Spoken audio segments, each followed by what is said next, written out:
कभी कभी जीवन में हम इतने उलझ जाते हैं कि लगता है अब कुछ अच्छा नहीं हो सकता।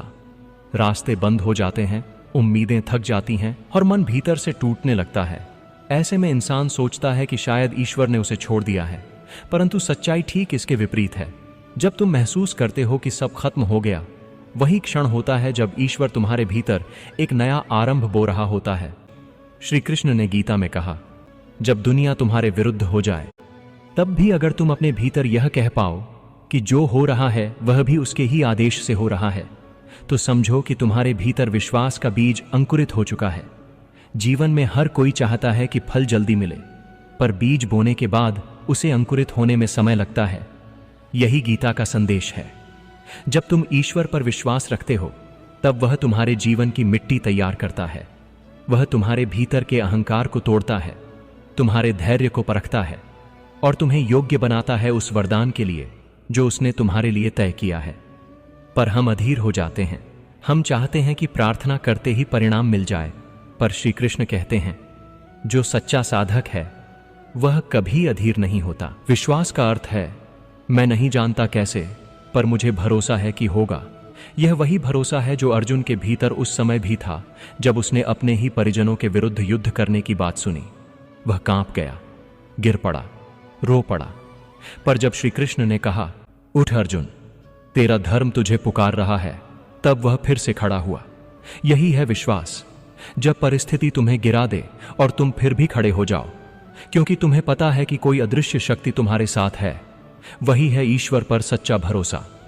ईश्वर किसी को खाली नहीं भेजता, लेकिन वह परखता अवश्य है। वह देखता है कि तुम उसके समय पर भरोसा करते हो या नहीं। हर परीक्षा के पीछे उसका एक कारण होता है। जब तुम्हारे जीवन में कठिन समय आता है, तो वह सजा नहीं बल्कि प्रशिक्षण होता है। गीता कहती है, जो तुझे तोड़ता है वही तुझे गढ़ता है।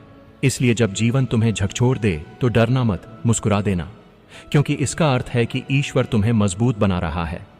विश्वास सिर्फ तब तक सच्चा नहीं जब तक सब कुछ तुम्हारी इच्छा के अनुसार चल रहा हो।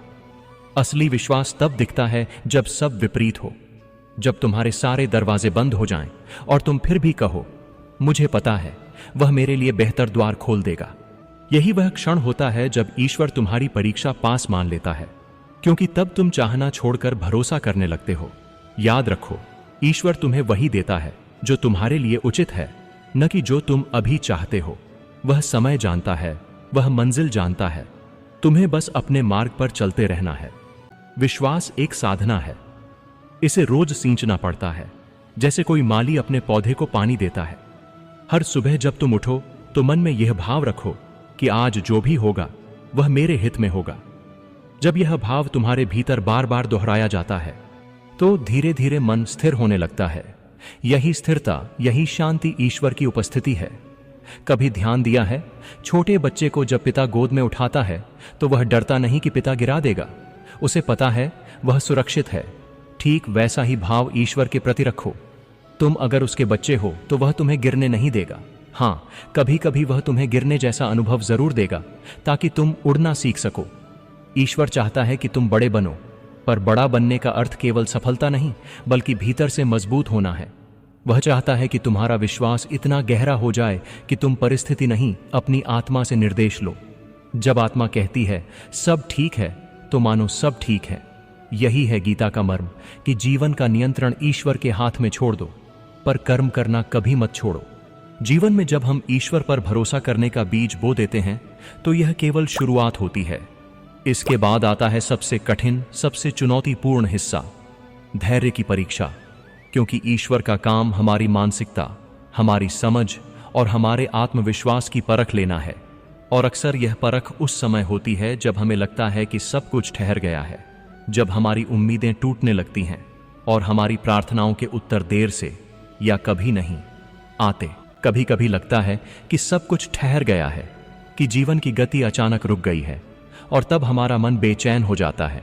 परंतु ध्यान रखो कि यही क्षण सबसे महत्वपूर्ण होता है, क्योंकि ईश्वर यह देख रहा होता है कि तुम अपने विश्वास को केवल शब्दों में रख रहे हो या असली अनुभव में भी उसे जी रहे हो। यही वह समय है जब तुम्हारा धैर्य तुम्हारे चरित्र की परीक्षा लेता है। जो मनुष्य धैर्य रखता है वही अंततः उस वरदान तक पहुंचता है जिसे ईश्वर ने उसके लिए तैयार किया है। क्योंकि धैर्य सिर्फ प्रतीक्षा नहीं, बल्कि यह एक सक्रिय स्थिति है जिसमें तुम अपने कर्म करते रहते हो, विश्वास रखते हो और भीतर से स्थिर बने रहते हो, यह जानते हुए कि परिणाम केवल तुम्हारे हाथ में नहीं है, बल्कि उस अदृश्य शक्ति के हाथ में है जो तुम्हें जन्म से जानती है। यह परीक्षा कभी केवल बाहरी परिस्थितियों से नहीं आती, यह अंदर से भी आती है। जब तुम्हारे भीतर चिंता, भय और असुरक्षा की लहरें उठती हैं, तब वही असली परीक्षा होती है। और याद रखो, धैर्य केवल समय का इंतजार करना नहीं है, यह जानने की कला है कि कठिनाइयां अस्थायी हैं और हर कठिनाई तुम्हारे भीतर एक नई शक्ति, एक नई समझ और एक नई मानसिक मजबूती पैदा करती है। जब तुम अपने भीतर यह विश्वास रखोगे कि जो कुछ भी हो रहा है वह तुम्हारे लिए सर्वोत्तम है, तब हर मुश्किल का भार हल्का हो जाएगा, क्योंकि तुम्हारा मन अब परिणाम से बंधा नहीं। इसलिए जब भी जीवन में बाधाएं आएं और ऐसा लगे कि तुम्हारी कोशिशें व्यर्थ जा रही हैं, तब समझो कि यही वह क्षण है जब ईश्वर तुम्हारी परीक्षा ले रहा है। और हर बार जब तुम बिना घबराए, बिना क्रोध किए, बिना अधीर हुए खड़े रहते हो, तब तुम उस परीक्षा में सफल हो रहे हो। यही सफलता है, वह सफलता जो केवल बाहरी उपलब्धियों से नहीं, बल्कि भीतर की स्थिरता, धैर्य और विश्वास से मापी जाती है। ईश्वर चाहता है कि तुम न केवल विश्वास करो, बल्कि उसकी योजना पर भरोसा करते हुए धैर्यपूर्वक अपने कर्म करते रहो। और यही धैर्य तुम्हें उस अनंत वरदान तक ले जाएगा जिसे केवल ईश्वर जानता है, जिसे केवल वही सही समय पर प्रकट करेगा। और जब वह प्रकट होगा, तब तुम्हें लगेगा कि सारी प्रतीक्षा, सारी परीक्षा और सारी कठिनाइयां सब सही समय पर और सही तरीके से हुई। और यही गीता का संदेश है, धैर्य रखो, विश्वास रखो, कर्म करते रहो और देखो कि कैसे ईश्वर तुम्हें वह सब देता है जो तुम्हारे लिए सर्वोत्तम है। जब तुम जीवन में विश्वास के बीज बो देते हो और धैर्य की परीक्षा में खड़े होते हो, तब गीता तुम्हें एक और अमूल्य शिक्षा देती है कि कर्म ही पूजा है, क्योंकि ईश्वर का आशीर्वाद केवल प्रार्थना और विश्वास से नहीं, बल्कि हमारे कर्मों की शुद्धता और ईमानदारी से आता है। और यही कर्म वह माध्यम है जिससे हम अपनी आत्मा को प्रशिक्षित करते हैं, अपने मन को स्थिर करते हैं और अपने जीवन को दिव्यता से भर देते हैं। कर्म का अर्थ केवल शरीर से किया गया काम नहीं, बल्कि उस कार्य में पूर्ण समर्पण, सजगता और भक्ति होना है, जिससे तुम न केवल अपने लिए बल्कि संपूर्ण जीवन के लिए लाभकारी बनो। गीता में श्री कृष्ण कहते हैं, कर्म कर, फल की चिंता मत कर। और यही वह रहस्य है जो हमें सिखाता है कि जब हम अपने कर्म को एक पूजा के रूप में स्वीकार कर लेते हैं, तब हर कार्य में आनंद, संतोष और आत्मिक शांति उत्पन्न होती है। अक्सर मनुष्य यह सोचता है कि पूजा केवल मंदिर में जाकर दीप जलाने, मंत्र उच्चारण करने या किसी समारोह में भाग लेने से होती है, परंतु गीता हमें स्पष्ट रूप से बताती है कि असली पूजा वह है जिसमें तुम अपने कर्म को पूरी निष्ठा और ईश्वर को समर्पित भाव से करते हो। जब तुम बिना किसी स्वार्थ, बिना किसी अपेक्षा, केवल अपने कर्तव्य और धर्म के अनुरूप कर्म करते हो, तब हर कर्म अपने आप में एक मंत्र बन जाता है, हर कर्म एक यज्ञ बन जाता है और हर कर्म तुम्हारे जीवन को आंतरिक रूप से पवित्र बनाता है। कर्म पूजा इसलिए भी है क्योंकि यह तुम्हें स्वयं के अहंकार से दूर करता है। जब तुम केवल कर्म पर ध्यान केंद्रित करते हो और फल की चिंता छोड़ देते हो, तब अहंकार का भार हल्का हो जाता है। अहंकार जो मनुष्य को भीतर से कमजोर करता है और भय, चिंता और अविश्वास पैदा करता है, वह धीरे धीरे समाप्त होने लगता है। और जब अहंकार कम होता है, तब आत्मा का प्रकाश प्रकट होता है और तुम्हारा जीवन ईश्वर की उपस्थिति से भर जाता है। यही गीता का संदेश है कि कर्म में भक्ति, निष्ठा और समर्पण होना आवश्यक है, क्योंकि यही प्रक्रिया तुम्हें वास्तविक मुक्ति और आनंद की ओर ले जाती है। असली पूजा वह नहीं जो केवल दिखावे के लिए हो, बल्कि वह है जो मन, वचन और कर्म में ईश्वर को समर्पित हो। जब तुम अपने कर्म को पूजा की तरह स्वीकार करते हो, तब तुम्हारे हर निर्णय में विवेक, समझदारी और शांति होती है। यह तुम्हें जीवन की अशांति और विपरीत परिस्थितियों से लड़ने के लिए तैयार करता है। गीता कहती है कि कर्म करने वाला ही सत्य में स्थिर होता है और जो अपने कर्म को ईश्वर को समर्पित करता है, वह कभी अकेला नहीं होता।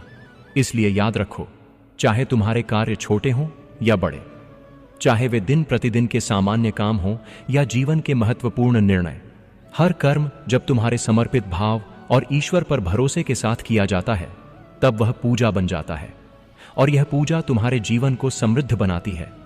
तुम्हारे मन को शांत करती है और तुम्हारे कर्मों को दिव्यता से भर देती है। यही कारण है कि गीता कहती है कि कर्म ही पूजा है, क्योंकि यह तुम्हारे भीतर के विश्वास, धैर्य और भक्ति का सर्वोच्च प्रतीक है। इसलिए जो भी सुन रहे हैं, याद रखिए, ईश्वर तुम्हें सब देगा, बस अपने विश्वास को कभी मत खोना। श्रद्धावान मनुष्य ही मुझे प्राप्त करता है। इसका अर्थ यह है कि जब तुम्हारे भीतर सच्चा विश्वास होता है, तब ईश्वर तुम्हारे हर कदम पर साथ होता है, भले ही तुम्हें दिखे ना।